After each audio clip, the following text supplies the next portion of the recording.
The grandfather of a young girl who survived a harrowing stabbing incident involving Axel Rudakubana has publicly accused Labour leader Sir Keir Starmer of prioritizing political self-preservation over transparency and accountability.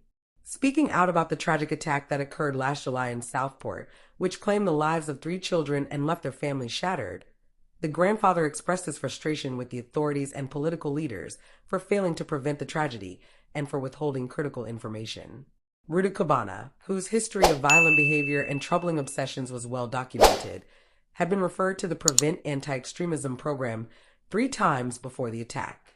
He was also under the watch of mental health services, children's social care, and the youth justice system.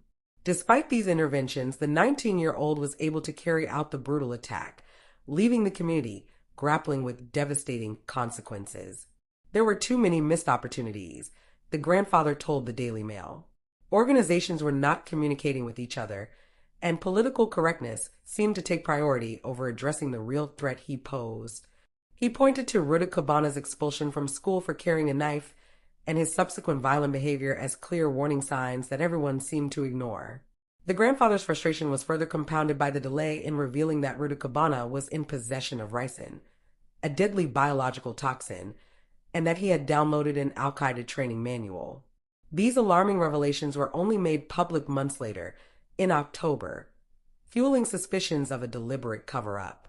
The grandfather alleged that higher-level political forces suppressed the information to manage public perception. In a recent address, Prime Minister Rishi Sunak stated that he could not reveal this information as he did not want to risk the collapse of the subsequent trial. Rudakubana was not charged with terrorism due to a lack of evidence substantiating that he was motivated by an ideology. However, the Prime Minister acknowledged that the landscape of terrorism has changed, indicating that the law may need to adapt to represent the dangers posed by individuals like Rudakubana. "We were told not to talk about it," the grandfather lamented.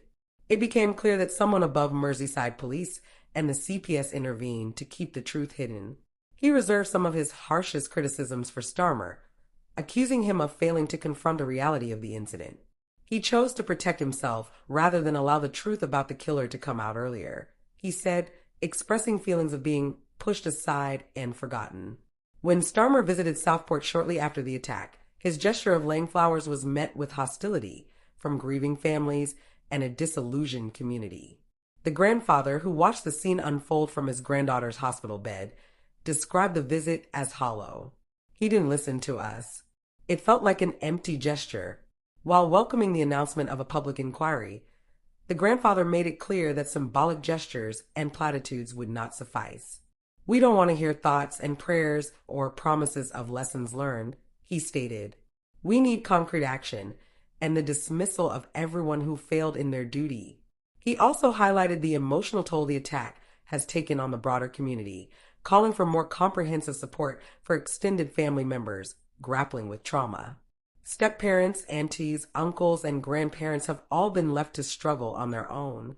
The grandfather praised King Charles for his personal engagement with affected families during a private meeting in August, where the monarch spent over an hour speaking with them.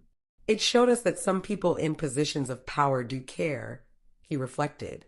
As the community awaits the outcome of the public inquiry, the grandfather's impassioned plea underscores the need for systemic changes to prevent similar tragedies in the future. "This has massively affected us all," he asserted.